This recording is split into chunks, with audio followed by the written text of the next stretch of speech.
Good morning. I feel like I can finally take a deep breath. It feels like today is the first day that's kind of like normal. I want to look here, but you guys are over there. Not quite set up here. I did order a tripod so that it can sit here where I'm used to it sitting instead of here. I did try a different angle, but I think that'll make a big difference too. But anyway, it's not here yet. So I made that big cross-country move 2 weeks ago. Can you believe it's already been 2.5 weeks that I've been here in this new city? It's gone by so fast, really fast. I cannot believe, like, coming up on 3 weeks. And I feel like this is my first like normal day, for lack of a better word. One, because I feel like this is like my first, I don't know how to explain it. I think this is gonna be my first video back that's not that's not specifically about cross country or titled cross country or going in that playlist.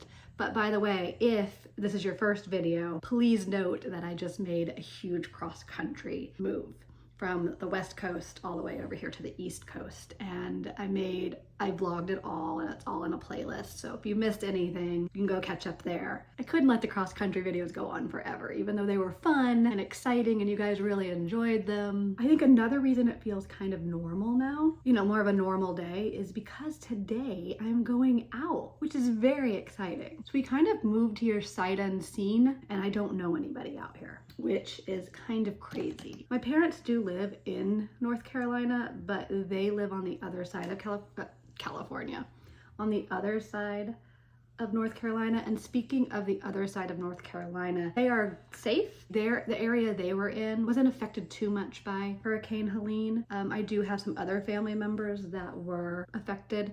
Everybody is safe, and they were without power and internet and cell, but I know it could have been worse, and I know that people went through. It was just like, the footage of that was unbelievable. So I just wanted to recognize that real quick. And people are still being affected from it. It's not over. There's a lot of rebuilding to do, but I mean, I have no words. They're not too far. They're not like super close, but they're not too far either. But what I was trying to say is that I don't know anybody locally. And if you guys know me, you know that I like to keep my circle super small. I like to be at home. I'm not saying I'm not a social person, because in the right situation, I can be very social. You know, I'm just cautious. I like small groups and, you know, all of that. But it would be nice to have a friend or two out here. I'm kind of going on a blind friendship date, if you will, which I have to admit, the anticipation could be just as nerve-wracking as like a regular blind date. I don't know. I'm not nervous, but it is out of my comfort level for sure. I don't really love meeting new people. I like where people kind of know, you know, my history. I don't know how to explain it. Like, let's just get real for a minute. The worst question someone can ask me is,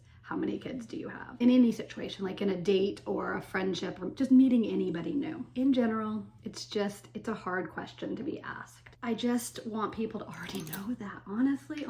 So I'm always ready for that answer. And I answer it differently depending on the situation. If that question comes up today, I may kind of briefly explain it, like I have, you know, 3, and then explain the girls, and then briefly explain Caleb. It's a case-by-case situation. Normally my internal rule is, if I'm going to see you again type thing, I may mention it. But if it's like meeting somebody in passing that I'm probably never gonna see again, the answer could be 2, which is interesting because my sister also lost her son 2 years before Caleb. No matter who she meets, she always answers with 4. We definitely do things and grieve completely differently, which is absolutely fine and okay, but it is an interesting concept if you think about it. But that is not what this video is about. Sorry to get so deep on you guys so early in the morning. It's not that early. It's 9:10. My little meet and greet is at 10:30. So anyways, but what I was basically just saying that that's one of the reasons I find it hard to meet new people, because I'm just in my head about that. And people don't know really how to react to that information. So it's just like an awkward little moment. And you know, some people are better than others, but like, I don't know what I would do or how I would react. I hope I would act appropriately. If I had never gone through something like this and someone told me that, that's heavy stuff. Like, I don't like throwing that on people, is what I'm saying. I don't want to say 2 and then it's just tough.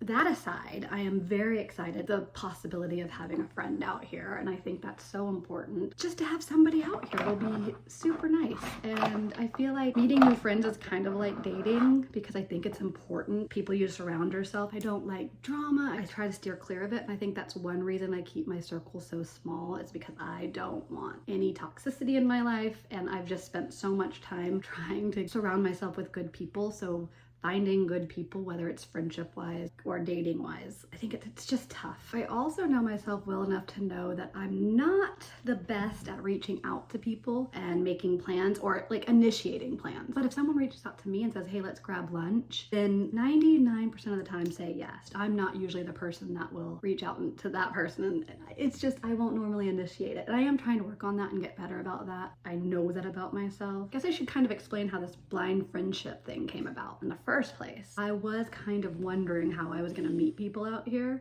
I knew it was gonna kind of be hard. It was definitely one of the cons of moving to a place where you don't know anybody. There was tons of pros, but that was definitely a con. Interesting story. The landlord of this place, I don't even remember how we got talking about it, but I guess I had mentioned something about not knowing anybody out here. He's like, well, if I can think of anybody, I'll let you know. One of his friends' friend. It's a friend of a friend type situation. He was kind of racking his brains of trying to think of people that had kids that were similarly aged to mine. This friend of a friend popped into his mind. So he introduced us via text and we took it from there, and that's it. Friend of a friend type situation, pretty basic. So we're kind of keeping it pretty chill and we're just meeting at a coffee shop. And if you guys know me, you might be like, Katie, you don't drink coffee. You know what? I don't.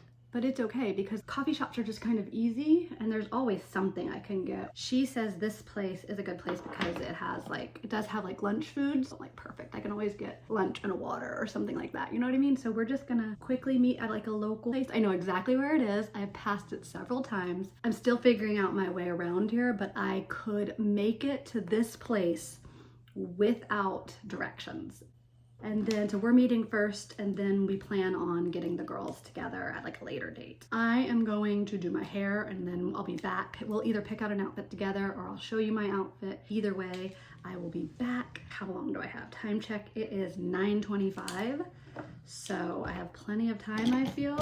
As I was sitting here doing my hair, I also remembered another reason that my landlord thought it made sense for us to meet. She also recently moved to the area. I don't remember exactly how long he said she's been here, but definitely longer than I have. But he said she's still, kind of looking for, friends like me. So I think it just made sense in his head. That just popped into my head as I was sitting here doing my hair. I was like, oh yeah, not only does she have kids near the same age, she's also new to the area too. So anyways, I thought I'd pop back on here and tell you that. In other news, I am more than halfway done with my hair. For a future video, I need to do all the things that I've noticed that are different about living here as opposed to LA. Like one of the differences is my hair. It's a completely different texture now. Not completely, but you know what I mean. It definitely changed the texture of my hair in a good way. Anyways, there's just a couple things I've noticed and maybe one day I'll compile a list or maybe I won't. Maybe I'll just oh, that was not a great curl. Maybe I'll just mention them as I go. But that is definitely one thing that I've noticed. I also have a pretty good idea of what I'm gonna wear. I think I have in my head, I have my outfit planned. It's gonna be easy. I wore it on one of the road trip days and it was comfortable, it was casual. I think I'm gonna go with that. It's a green set, so it's like pants and like a button down, and then I'm just gonna put like a black tank under it. And I thought it was really cute, so I thought it might be perfect for a little coffee brunch. I also feel I may be running out of time at this point, but I don't know what time it is. Yeah, I have about 30 minutes, and that seems like plenty of time. A lot of little things that I need to do, like jewelry and perfume and deodorant. And then I have to get the dog situated and shoes, just all those little things that start to add up before you can actually get out of the door. Let's get dressed.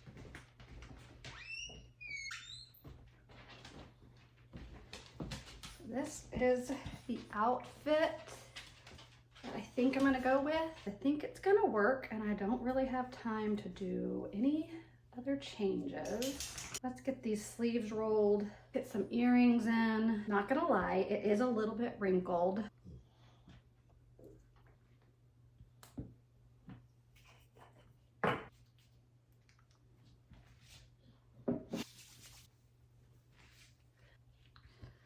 Last step is gonna be lip liner and shoes, and I have about 15 minutes. Oh my gosh, my curling iron cord just fell in there. And then I need to let the dogs out. That should be it. And then I can walk out the door.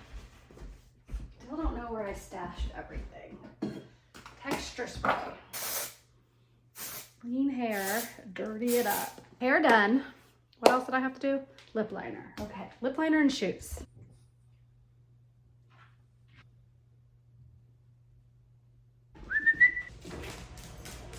Come on. Okay, that's one listener. 2 listeners. Go on. Oh, Winnie! I wasn't sure you were going to listen today. Come on. Go outside. Good girl. Everybody go down the steps. Slip on my shoes. I had to get a pair of outdoor shoes by this back door. They don't like to go down the steps by themselves. Come on. Come on. Gotta force them to go down there. Also, sorry about the lighting in here. It's a little dark.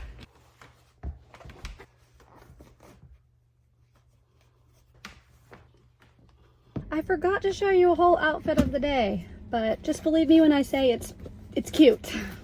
Okay, do I have everything? I feel like I may not have everything, but we're gonna just pretend I do because I feel like I'm forgetting something. I am gonna use my GPS just so I don't make any wrong turns, even though I'm pretty confident I could do it. I'm leaving a little early just because then I can find parking. I don't want to be late. I'm usually a pretty punctual person, so I try to aim to be there a little bit before.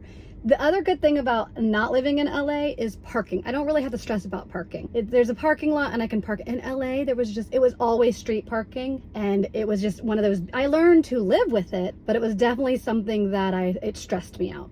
And so now I don't have to stress about that because I know there's a huge parking lot. I may not get like a great parking spot, but I'm gonna get a parking spot and I can walk on over. So that's the plan. I'm gonna just get there and make sure I'm ready. And I just don't like people waiting on me. I probably won't walk in till right at 10:30, but anyways, let's go. Let's just go. I just pulled up. I have about 4 minutes to spare. Like, this is so weird because it's like, when do you go in? I don't want to go in first. Not like, okay, let me explain. I don't know. I don't know why I make things so awkward. I'm sitting here thinking, like, do I want to be in there first? Like, it's like, I don't know. I'm thinking too much about it. But I also just realized that I have no idea what she looks like. This is truly a blind date type situation. I don't know. I have no clue. I just realized that. So maybe I'll text her and tell her like what I'm wearing. I know her name. I know generally how old she is. And I know she has kids close to my kid's age. And I know she's new to the area. That is the extent that I know this lady. Obviously tip on whether you're going on a date or a friendship date or whatever you're doing. Like it's daytime and I'm in a populated area, so I'm not really worried about any of that kind of stuff. Like, I don't know who this is on the other side of the text message thread, so I have no clue. This is so bizarre. I don't think I've ever done this. I've never done like a blind date type situation ever.